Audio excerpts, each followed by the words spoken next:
Pegue aí a sua Bíblia no livro dos Salmos, Salmo de número 63, é o Salmo desta manhã. Queridos, nós temos visto em nosso país um cenário um tanto quanto devastador com as recentes queimadas, incêndios que a gente tem visto aí. Grande parte deles causado pela seca, pelo estio, nós temos percebido isso. A falta de chuvas na nossa nação tem contribuído para essa propagação de calamidade. E apesar de nós sofrermos com uma estiagem muito grande nesse período, nós dificilmente saberemos o que é de fato vivermos numa terra árida e seca, num deserto. O ambiente do Salmo que nós lemos e meditaremos nessa manhã é um deserto, é um local assim também seco, uma terra sequíssima. Davi está no deserto da Judéia quando ele compõe esse salmo. E é um salmo um pouco diferente daqueles que nós temos visto ao longo desses meses aí em meditação, porque é um lamento individual que o salmista faz. Ele anseia por Deus, ele deseja a Deus de todo o seu coração. No entanto, nesse salmo, se os irmãos olharem, não há nele nenhuma petição específica, o salmista não está pedindo nada a Deus, ele está expressando a sua adoração, o seu louvor, os seus sentimentos a Deus.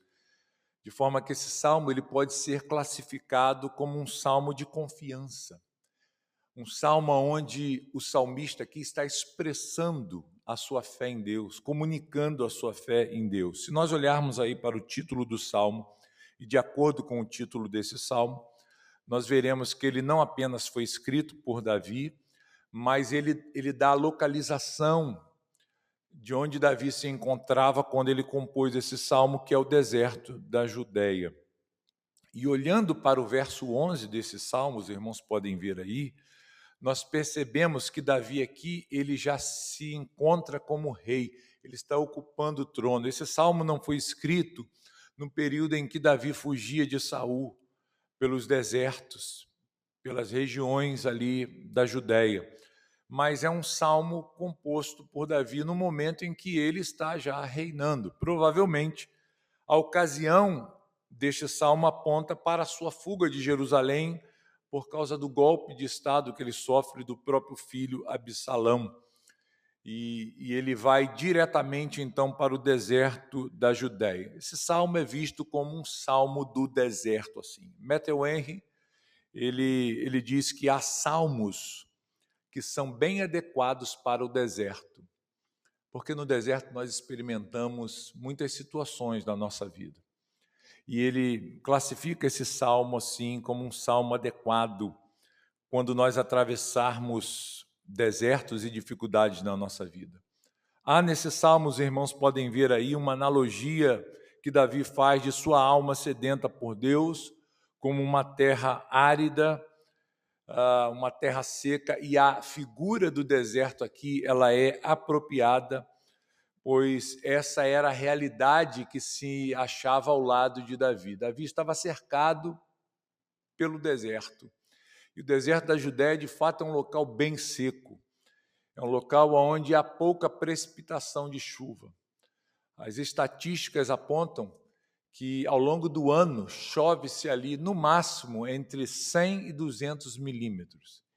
E se você quiser um dado para você comparar com a nossa realidade, na nossa cidade aqui, a expectativa de chuva anual é de aproximadamente 1.200 milímetros. Então, nós podemos dizer que a condição do deserto ali da Judéia, em termos de chuva, ela é de 10 a 12 vezes pior do que a nossa. Se nós já estamos sofrendo com um tempo seco e poucas chuvas aqui na nossa região, você imagine no deserto da Judéia. Lá não há queimadas. Por que não há queimadas? Porque não há nada que nasce ali. É tudo seco, não há nada para ser queimado. É só areia, é pó, é um deserto. É uma terra rachada pela sequidão. E é exatamente esse cenário que Davi ele vai descrever aqui.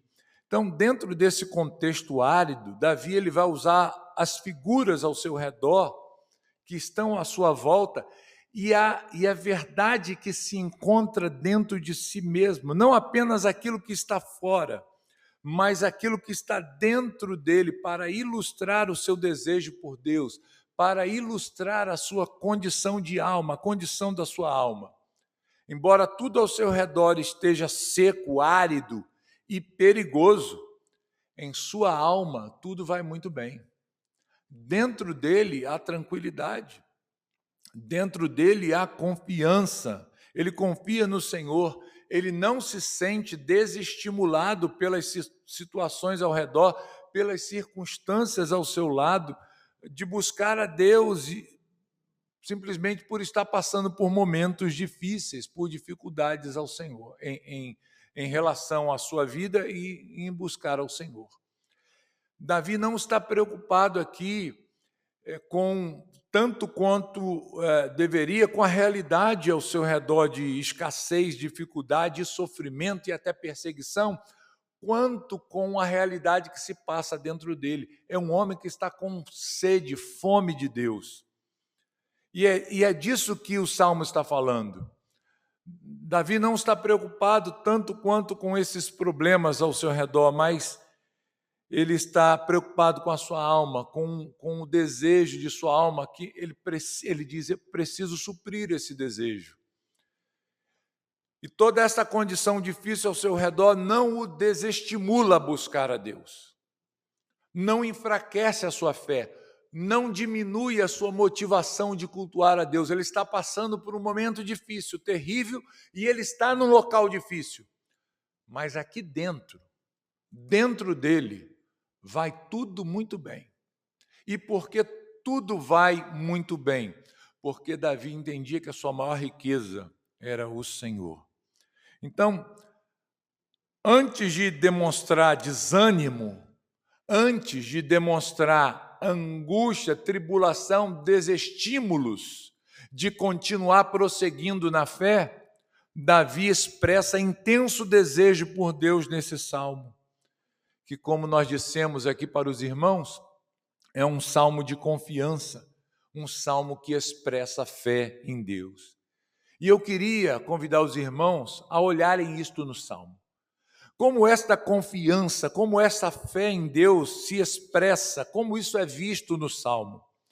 Eu dividi esse salmo em 3 partes para que nós pudéssemos meditar de uma forma mais didática nele e aprendermos com a linguagem que Davi está usando nesse salmo, como que nós devemos também desejar e nos relacionar com Deus a partir de situações difíceis da nossa vida, a partir de momentos complicados que nós enfrentamos. Então, como isso é visto no salmo? Primeiro, essa fé, essa confiança em Deus, ela é vista no desejo e no anseio intenso do salmista por Deus. E esta verdade, irmãos, ela aparece nos versículos de 1 a 4. A segunda divisão desse salmo que nos mostra esta confiança intensa de Davi em Deus e essa fé inabalável em Deus é vista nos versos de 5 a 8, quando nós percebemos o deleite, o prazer que o salmista tem em Deus, que se expressa em Deus em meio a essa situação difícil. E por último, essa fé e essa confiança em Deus inabalável, ela se vê ou ela é vista na confiança que o salmista tem de que o Senhor o defenderá a sua causa de seus inimigos, ele agirá em seu favor.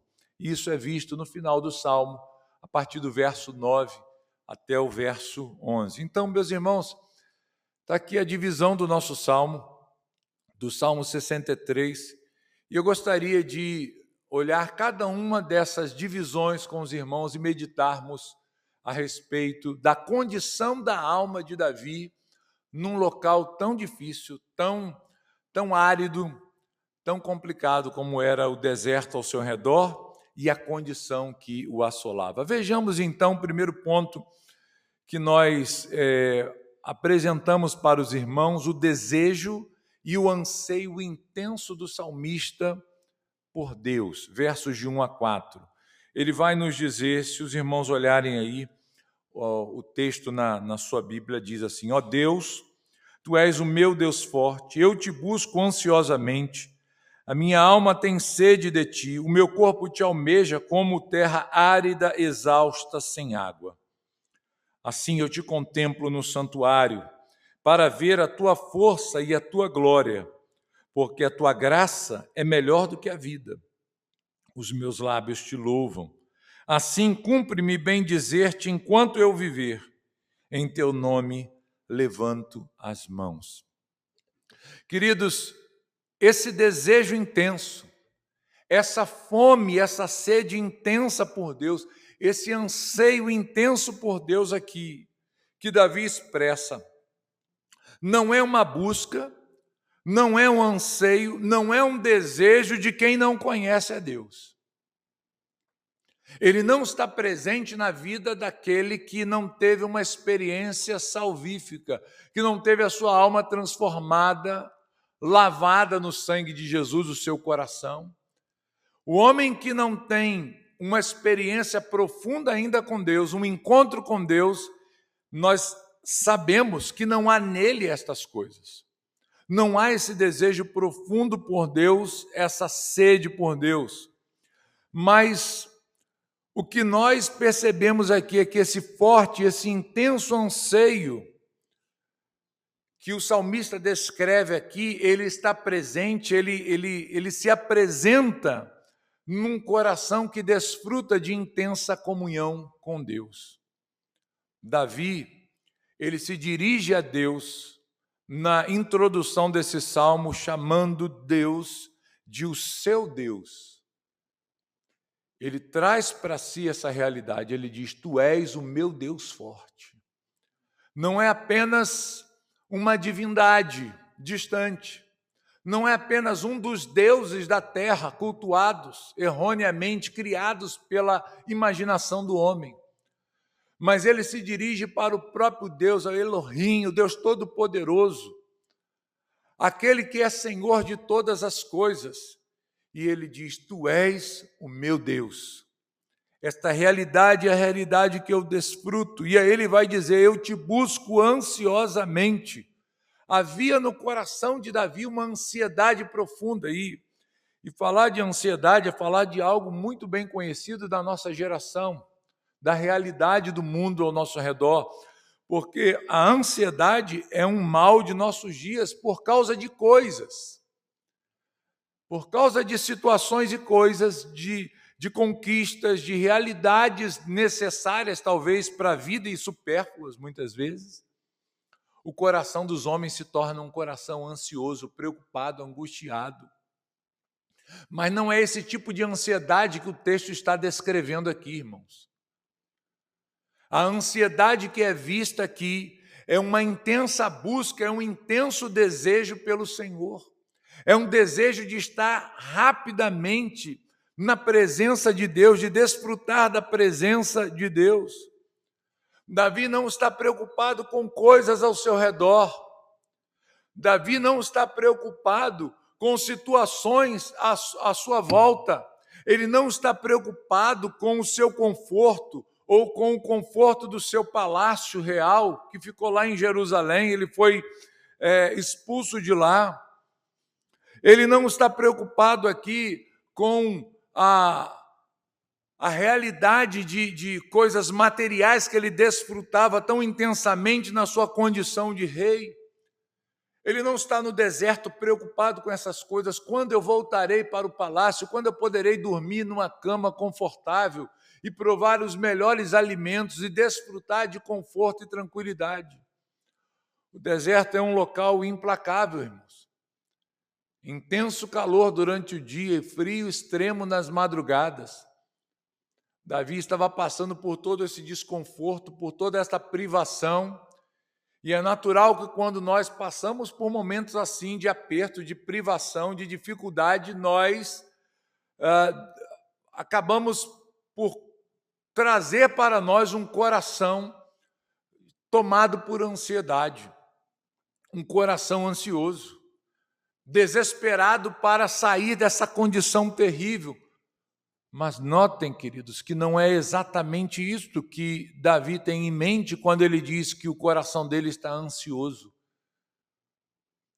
Não é para voltar para o seu cargo, não é para voltar para a sua posição, não é para desfrutar dos manjares, dos deleites do reino, da cama confortável, da segurança do palácio, dos muros de Jerusalém. A ansiedade que havia no coração de Davi é pela presença de Deus.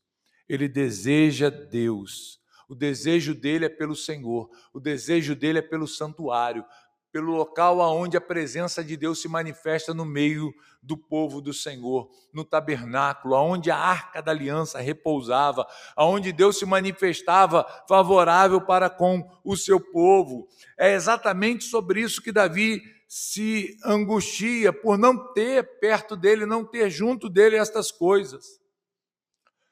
Ele diz que todo o ser dele, não apenas a sua alma tem sede de Deus, mas o corpo dele também almeja a presença de Deus.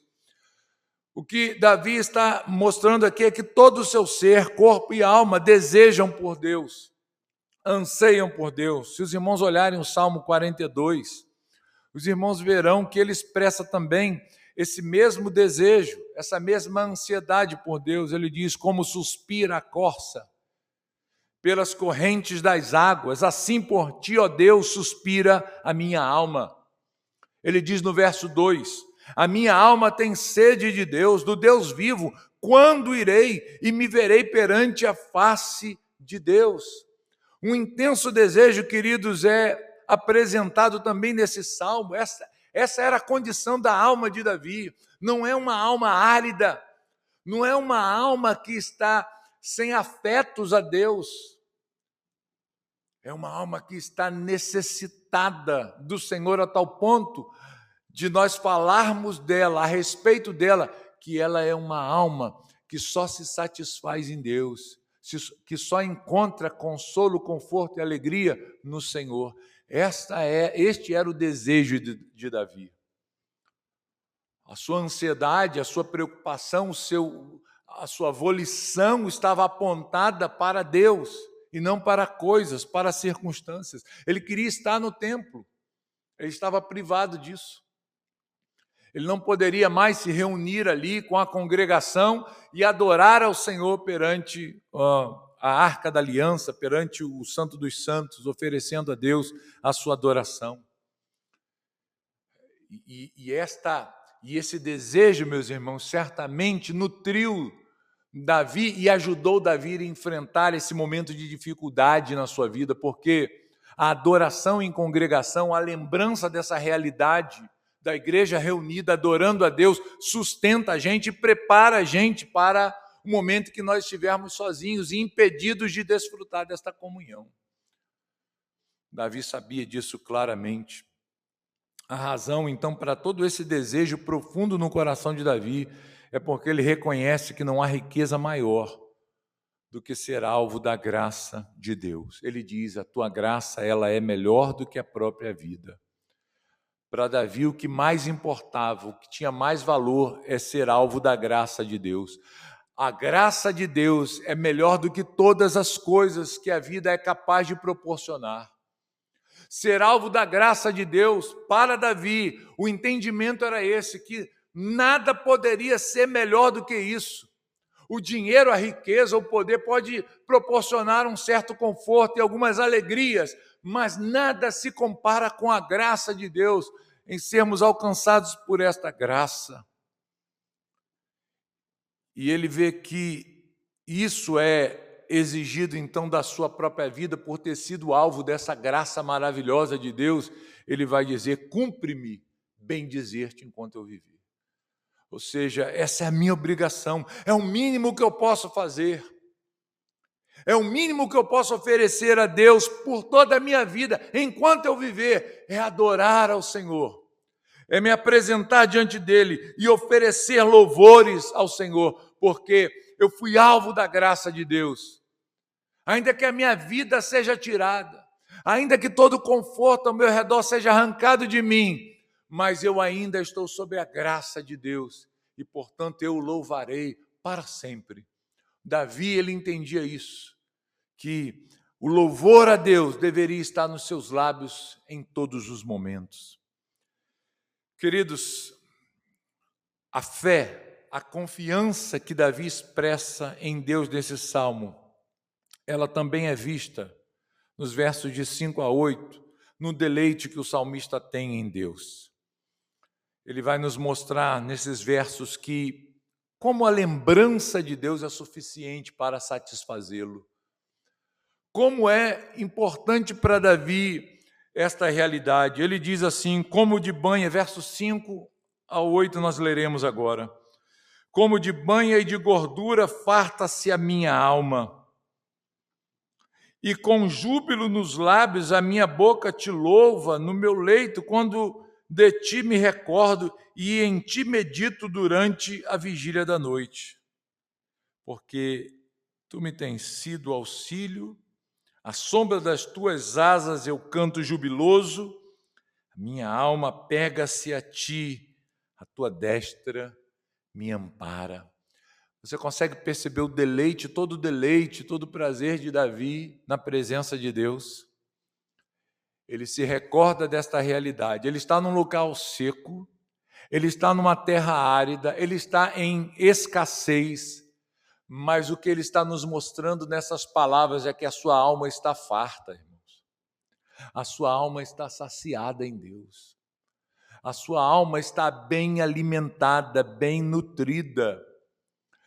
Mesmo na cama fria do deserto, mesmo nas limitações de conforto ali daquele ambiente, ele vai dizer que ele podia se alegrar em Deus, inclusive nas madrugadas ali. Ele passava meditando e se recordando do favor e da beleza que é ter o Senhor como Deus da sua vida. Nessas palavras, Davi, por exemplo, não está relatando aqui um caso de insônia, preocupação, porque os inimigos, as aflições estão sobre ele e ele não está desfrutando dos melhores dias da sua vida. Não é que ele está se lembrando do tempo passado e dizendo, naquela época eu era feliz, naquela época que era boa, eu tinha tudo que eu precisava, mas agora eu estou aqui nesse deserto, não consigo nem dormir, a cama dura, frio intenso. Não é disso. Não é esse tipo de insônia que ataca Davi, porque se nós olharmos um outro salmo que Davi escreveu nessa mesma condição, o salmo de número 3, é um salmo bem conhecido. No versículo 5 ele diz, deito-me e pego no sono, acordo, porque o Senhor me sustenta. Davi não tinha problemas de insônia. Não era essa a questão aqui. O que está aqui sendo apontado são as lembranças. E quando ele se lembra dessa realidade, a sua alma é alimentada, ele se satisfaz. Ele diz, o meu deleite está no Senhor. Como quem come um alimento maravilhoso, como quem se nutre de uma comida deliciosa, a minha alma está assim. Aqui no meu leito, na minha cama, eu me pego meditando e pensando durante as madrugadas no Senhor. E lembrando e recordando de como o Senhor tem sido bom para comigo. E quando eu penso nessas realidades, quando eu medito nessas coisas, não há como ficar com meus lábios fechados. Eles são levados a louvar ao Senhor. A minha boca vai te louvar. Os meus lábios vão exaltar o teu nome. Davi não vê aqui, queridos, como um fardo ficar meditando sobre o Senhor, sobre as coisas de Deus, ainda que seu corpo estivesse pedindo descanso pelas dificuldades adversas que ele enfrentava. Mas para ele, isso era um prazer.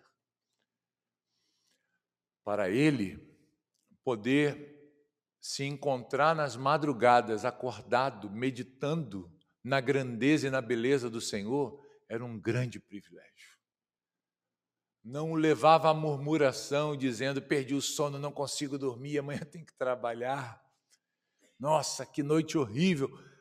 O que Davi ele está dizendo é que nessas madrugadas do deserto, nessa terra árida e seca, fria na madrugada, ele se via muitas das vezes acordado, meditando na grandeza de Deus, meditando nos feitos do Senhor. E quanto mais ele pensava naquilo que Deus é, em quem Deus é, naquilo que Deus fez a ele e vinha fazendo, ele louvava a Deus. Ele mais e mais expressava a Deus a sua adoração. O que é isso, queridos?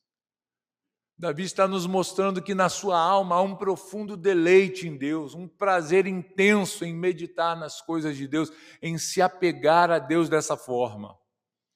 Os versos que encerram o Salmo nos trazem então aqui, nos traz aqui a última divisão do Salmo, versos 9 ao verso 10, essa confiança e essa fé de Davi, ela é percebida, ela é vista na confiança de que Deus o defenderia, que Deus seria a sua defesa, que Deus estaria a seu favor defendendo dos seus inimigos.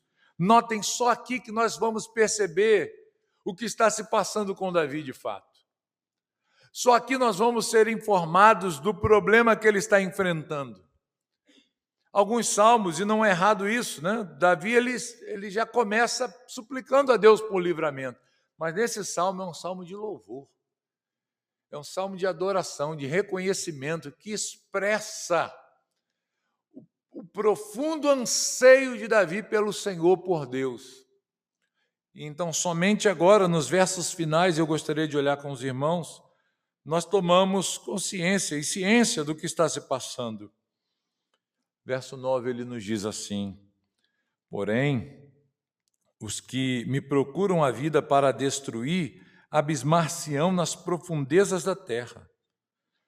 Serão entregues ao poder da espada e virão a ser pasto dos chacais. O rei, porém, se alegra em Deus. Quem por ele jura, gloriar-se-á, pois se tapará a boca dos que proferem mentira. Irmãos, aqui Davi, então, ele demonstra a sua confiança de que Deus julgará os seus inimigos, nesses dois versos 9 e 10. Como eu disse, somente agora nós podemos entender o que está acontecendo. Mas Davi não está preocupado com isso. Davi, ele simplesmente está fazendo uma declaração do que ele sabe que acontecerá àqueles que se levantam contra o servo do Senhor, sem ele ter culpa alguma destas coisas. O verso 11, ele conclui louvando a Deus, fazendo um contraste entre o que Deus fará a ele e aos seus inimigos. Ele mostra isso. E ele encerra, mais uma vez, então, mostrando que o louvor ao Senhor está nos seus lábios. Meus irmãos, o Salmo 63, dentre tantas coisas, ele pode nos ensinar algumas que são extremamente importantes para o nosso entendimento e crescimento espiritual. E eu separei algumas delas aqui para nós olharmos rapidamente.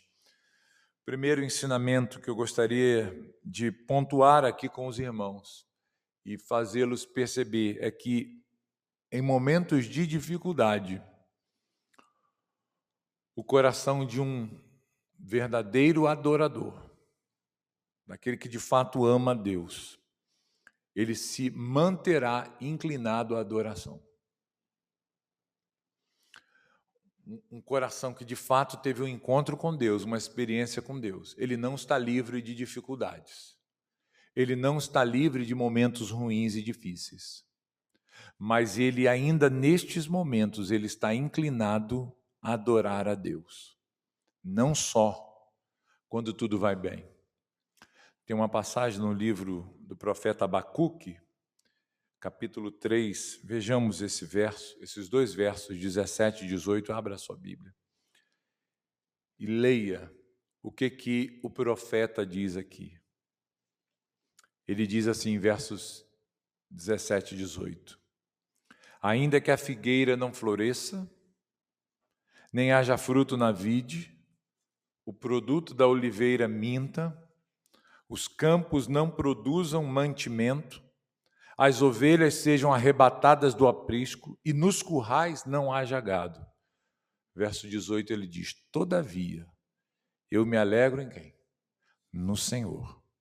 Exulto no Deus da minha salvação. Não é um mero sorriso. Não é um sorriso amarelo que está sendo dado aqui. Tudo caiu, tudo desabou, tudo ficou difícil. Não há prosperidade, não há riqueza, não há salário, não há previsão alguma de coisas boas acontecerem. Não é que o profeta está abrindo um sorriso amarelo e diz: mas eu continuo firme. Não. Ele diz: apesar de tudo isso, todavia, então, eu o quê? Me alegro em quem?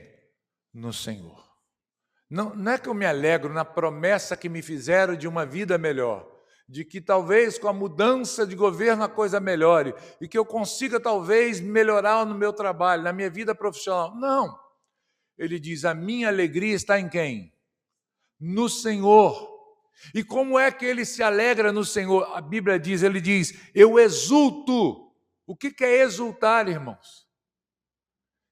É uma expressão de alegria indizível. É uma euforia no seu coração, no seu interior. Não é uma alegria fingida, não é um sorriso amarelo. É de fato um coração exultante, pulsante, alegre em Deus. Ele diz: eu exulto no Deus da minha salvação. Eu me alegro intensamente, eu me regozijo intensamente no Senhor. Irmãos, isso revela que o nosso deleite está no Senhor e não nas coisas ao nosso redor.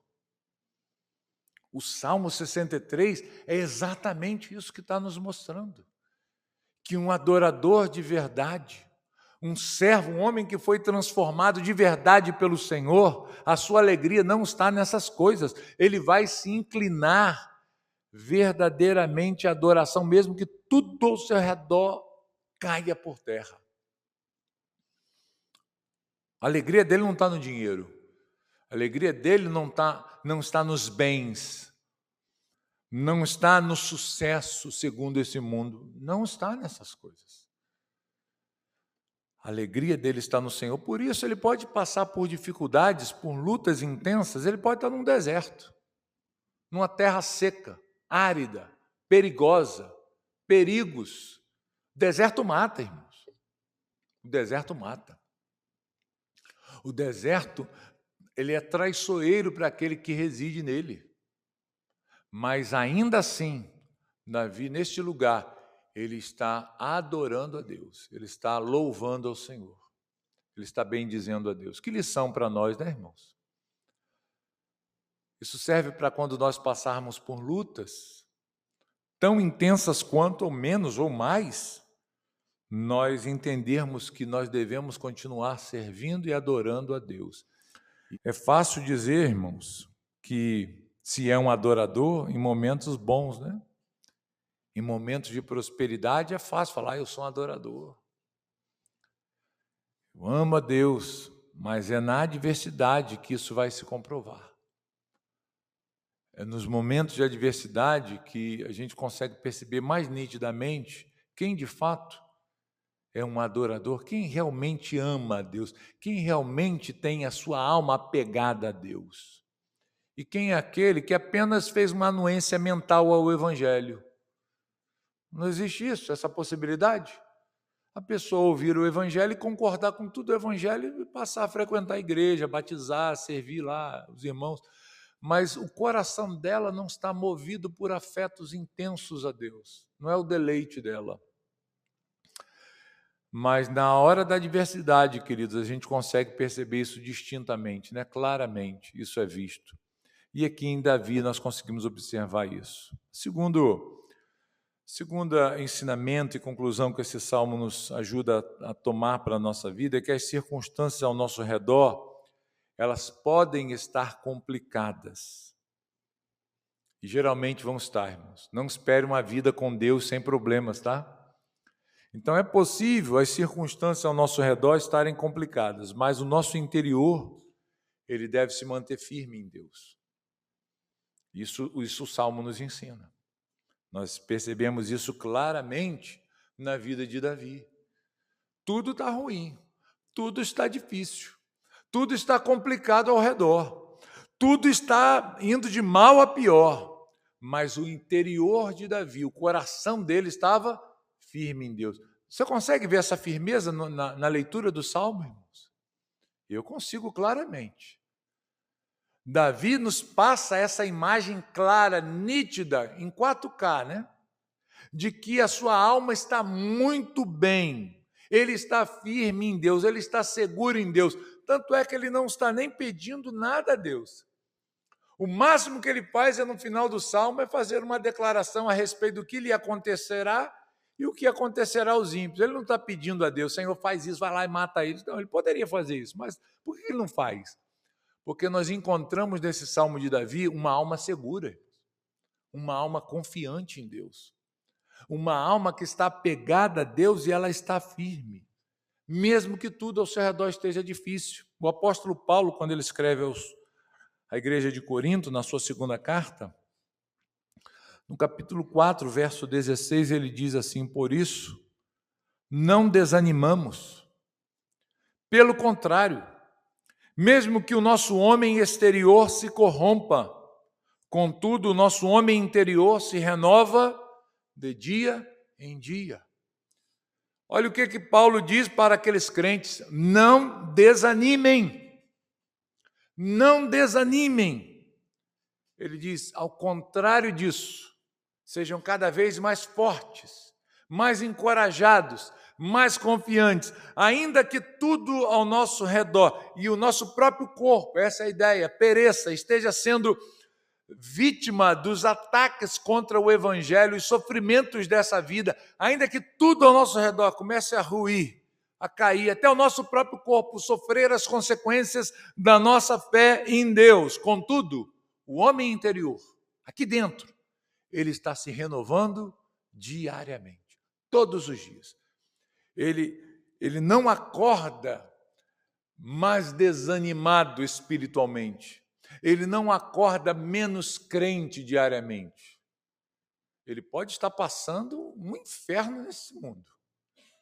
Ele pode realmente estar sendo abatido, mas lá dentro dele, isso não leva ao pensamento de desistir do Senhor, de se afastar do Senhor, de abandonar a fé. De forma alguma ele sabe, não tem como. Pedro, ele diz para o Senhor: para quem nós iremos, Senhor? Nós veremos isso em breve, né? Quando nós estivermos na nossa exposição bíblica aqui. Jesus, vocês querem ir também? Quer acompanhá-los? E Pedro diz: Senhor, não dá, é impossível. Para onde nós vamos? Só tu tens o quê? As palavras de vida eterna. Nós só encontramos descanso e vida no Senhor. Não são os problemas, as dificuldades ao meu redor que vão me fazer abandoná-lo. Eu tenho isso bem claro em minha mente. Não há volta, não há regresso. É daqui para frente. Eu vou caminhar, ainda que eu morra, ainda que eu perca tudo, ainda que tudo desabe, ainda que eu fique sem nada, sem ninguém, ainda que eu pereça num deserto seco e árido. Mas eu permaneço confiando no Senhor. Eu permaneço seguindo o Senhor. Isso mostra que aqui dentro o meu coração está inabalável. A minha convicção está inabalável. E é isso que nós precisamos ter, irmãos. Nós não estamos aqui dizendo que nós não teremos momentos difíceis e momentos que nós não pensaremos em desistir de muitas coisas. Mas do Senhor jamais. Às vezes você olha para a situação que você está vendo no trabalho e diz: eu tenho que sair desse emprego, não aguento mais ficar aqui. Não aguento mais. Tenho que me mudar dessa cidade, me mudar dessa vizinhança que está me atormentando. Não suporto mais desse lugar. Há situações que geram em nós desconforto. Mas um cristão, o servo de Deus, ele nunca dirá: bem, eu tenho que me desvencilhar de Deus. Eu tenho que me afastar de Deus para a minha vida melhorar. eu preciso parar um pouco de buscar a Deus, de ler a Bíblia, eu vou me afastar um pouquinho. O cristão nunca pensa assim, irmãos. Porque quando ele olha para o que Cristo fez por ele, para a sua realidade hoje, quem ele era, ele diz, não há volta. Não há como retroceder para o que é pior. Policarpo disse isso, né? Quando estimularam a negar a Jesus no seu martírio e disseram para ele, nega a Cristo e você vai viver, Policarpo. Você já é um senhor, é idoso. E ele diz, olha, eu sou um cristão. Se você não sabe quem eu sou um cristão. E para nós é impossível uma conversão para pior. É impossível uma conversão para aquilo que nós já deixamos para trás. É assim que o cristão pensa, irmãos. Ele olha sempre para frente, ainda que tudo esteja ruindo ao seu redor. Isso nos mostra, queridos, que Davi, então, diante dessa realidade, ele mantinha-se firme, porque ele sabia quem era o Deus da sua vida. Ele sabe, o cristão sabe, que o amor leal de Deus, o cuidado do Senhor para com a sua vida, o manterá firme até o final. Mesmo nas crises mais terríveis, ele vai seguir confiante em Deus e no seu cuidado. Uma última lição, rapidamente, encerrando aqui, é a lição mais clara que o texto nos apresenta, que não exige de nós muita explicação. Com esse texto nós aprendemos que o nosso maior desejo, o maior desejo da nossa vida deve ser o Senhor. A mensagem que o Salmo nos passa mais nitidamente e primeiramente é esse desejo intenso que o salmista tinha por Deus. Mais do que a água, mais do que o alimento, mais do que o conforto, mais do que o reino, o trono, mais do que tudo. A sua alma desejava a Deus. E ele desejava a Deus mais do que a sua própria vida. Esse é o nosso desejo também, queridos, ou deve ser o nosso desejo. O nosso maior desejo deve ser o Senhor, mais do que a própria vida até. É por isso que cristãos morrem por Cristo. É por isso que cristãos não negam a fé diante do martírio, diante da morte e das ameaças, porque o seu maior desejo é agradar a Deus, é honrar ao Senhor. Que Deus nos ajude e coloque em nós esse desejo a cada dia mais. Que o Senhor nos faça desejá-lo intensamente, a ponto de falarmos como Davi, eu te desejo mais do que a vida. A tua graça para mim é melhor do que a vida. Ainda que eu morra, ainda que eu pereça, mas eu quero morrer adorando, servindo aquele que salvou a minha vida das trevas, da morte eterna. Eu quero viver todos os dias da minha vida desejoso, intensamente desejoso da presença de Deus. Que Deus nos conceda um coração assim, para que possamos manifestar também essas mesmas expressões que Davi manifestou em seu salmo para com Deus, em sua palavra. Que o Senhor nos abençoe. Vamos orar.